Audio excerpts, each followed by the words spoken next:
आपको आपको मालूम होगा क्यों परमेश्वर कह रहे तुम बाज के समान उड़ोगे। क्यों?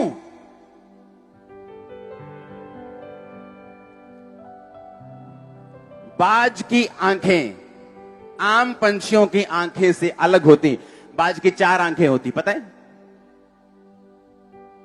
तुम्हें लगता है 2 होती? ओके, ये देखो, दूसरा दिखाओ, प्लेन वाला। नो, दूसरा। तीसरा दिखा। तीसरा दिखा, तीसरा। 3 फोटो है तेरे पास। दिखा दोबारा वो जिसकी आंख, ये पर्दा देख रहे हो आंख के ऊपर?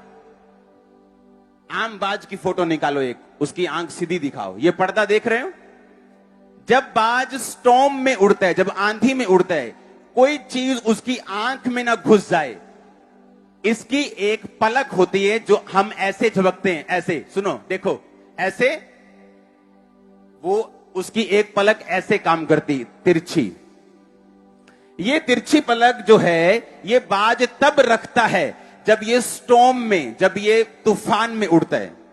जब ये तूफान में उड़ता है, ये अपनी ये वाली आंख खुली ना रख के अपनी लिड को, अपनी पलक को, साइड वाली पलक को रख लेता है ताकि इसकी आंख का नुकसान ना हो और ये वहां जा सके जहां कोई नहीं जा सकता। आपकी आंखें 2 तो ये हैं, 2 स्पिरिचुअल हैं।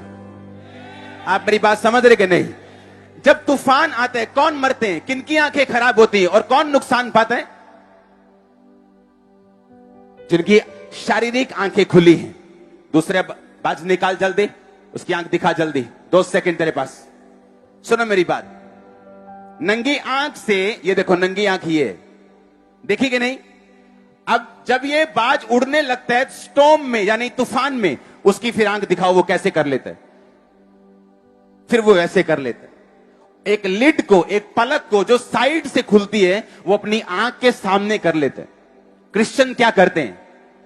जब एक स्टॉर्म आया, जब एक परीक्षा आई, जब एक दुख आया, जब शैतान ने चैलेंज दिया, अगर आपने इन्हीं शारीरिक आंखों से देखने की कोशिश की, आप मर जाएंगे, परीक्षा में फंस जाएंगे, दुखी हो जाएंगे। वो स्टॉर्म आपको घेर लेगा, आप उसके आगे नहीं जा पाएंगे।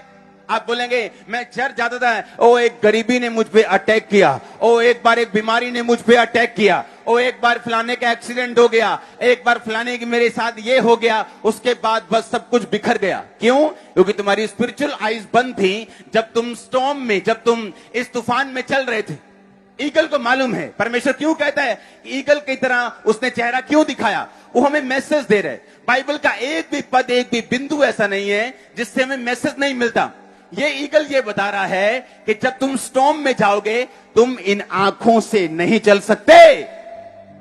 तुम्हें स्पिरिचुअल ये बंद करके एक स्पिरिचुअल आईज ओपन करनी पड़ेगी। तुम्हें आंखों पे एक स्पिरिचुअल पर्दा लगाना पड़ेगा और उस पर्दे से तुम्हें साफ साफ देखना पड़ेगा और वो पर्दा तुम्हें सुरक्षित रखेगा। हालेलुया। और इसीलिए परमेश्वर ने कहा वो बाज के समान उड़ेंगे, वो बाज के समान उड़ेंगे। बाज नहीं उड़ सकता अगर वो हवा पे भरोसा ना रखे और इंतजार ना करे। बाज नहीं उड़ सकता अगर वो अपना घर टॉप पर ना बनाए, दुनिया के इन घोंसलों के ऊपर। आपका घर दुनिया के घोंसलों के बीच में नहीं। आप दुनिया में हो, दुनिया के नहीं हो। लोग आपको बोल सकते हैं, आपके दोस्त कहां रहता भी आजकल, मिलता नहीं। उन्हें मालूम नहीं मेरा घोंसला तुम्हारे घोंसले के पास नहीं रह सकता। मुझे ऊंचा उड़ना है। हाँ, मेरा ठिकाना तेरे ठिकाने के पास नहीं रह सकता। मैं बाज हूं, मैं कबूतर नहीं हूं, मैं कौवा नहीं हूं। मेरा घर तेरे घर के पास नहीं रह सकता, क्योंकि जब मुझे उड़ना है, मुझे हवा के हिसाब से उड़ना है। तो हवा नीचे तो होगी नहीं। इसलिए बाज का जब भी आप घर देखेंगे, आप इसे टॉप पहाड़ी के ऊपर, टॉप वृक्ष के ऊपर, ऊंचे वृक्ष की या टॉप पहाड़ी के ऊपर देखेंगे, क्योंकि उसे वहां से छलांग मारनी है। क्योंकि वो अपनी स्ट्रेंथ पे नहीं जा सकता, उसे परमेश्वर की स्ट्रेंथ पे, हवा पे भरोसा रखना है। आप दुखी होते हैं, मैं वैसा क्यों नहीं कर सकता जितना मेरी मां सीधा मुंडा करता गया है, बल्ले बल्ले ब्याज। मैं ऐसे क्यों नहीं कर सकता, मैं ऐसे क्यों नहीं। करो ऐसे वैसे, तुम्हारा घोंसला फिर धरती के ऊपर होगा। और जब उड़ने की बारी आएगी तुम उड़ नहीं पाओगे, पंछी उड़ जाएंगे क्योंकि उन छोटे पंख है, छोटी शरीर है, आराम से उड़ जाएगा वो, लेकिन तुम नहीं उड़ पाओगे, तुम्हारा शरीर भारी है, तुम्हारे पंख बड़े, तुम थक जाओगे। इसलिए परमेश्वर ने कहा तुम संसार में रहते हो पर संसार के नहीं हो, मैंने तुम्हें संसार में से चुन लिया है, मैंने तुम्हें संसार में से चुन लिया है। अब संसार तुमसे प्रेम नहीं कर सकता क्योंकि तुम बाज बन चुके हो, तुम ईगल बन चुके हो। वो कौओं से प्रेम करता है, वो कबूतरों से प्रेम करता है, वो बाज से प्रेम नहीं करता। हालेलुया। उसने स्पिरिचुअल बजाई से, और उसने क्या कहा, अब ध्यान से सुनो, उसने कहा वो बाज के समान, फिर से पढ़ेंगे 40, उसने कहा यहोवा की बाट जोते हैं। बाट जोने का मतलब क्या है मालूम? इंतजार करना, कि मुझे इस डायरेक्शन में जाना है, मैं यहोवा का इंतजार कर रहा हूं, मुझे ब्रांच खोलनी है। हाँ जी बहन जी, करियो ट्रेजरर साहब, हैगा पैसा? हाँ जी हैगा जी, चलो खोल दो। ऐसे ब्रांच नहीं खुलती। मुझे क्या करना है? इंतजार करना है। आप पैसे लगाकर भी लोग फेल हो रहे हैं, पता है, ब्रांचेस में पैसे लगा के भी फेल हो रहे हैं। कॉपी करने से नहीं होगा।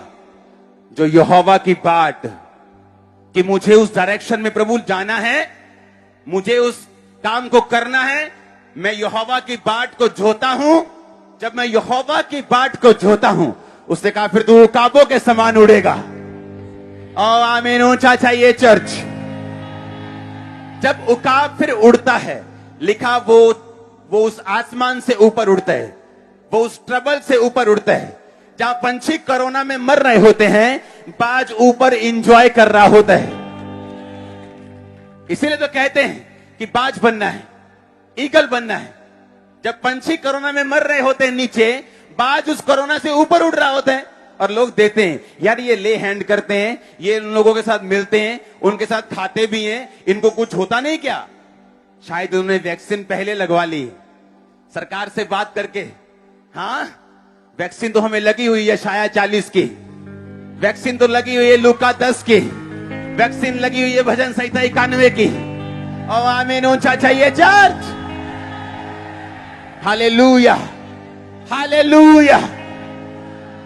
अब हमें यह समझ आएगा क्यों परमेश्वर कहते हैं कि तुम्हें बाज के समान बनना है, तुम्हें ईगल के समान बनना है।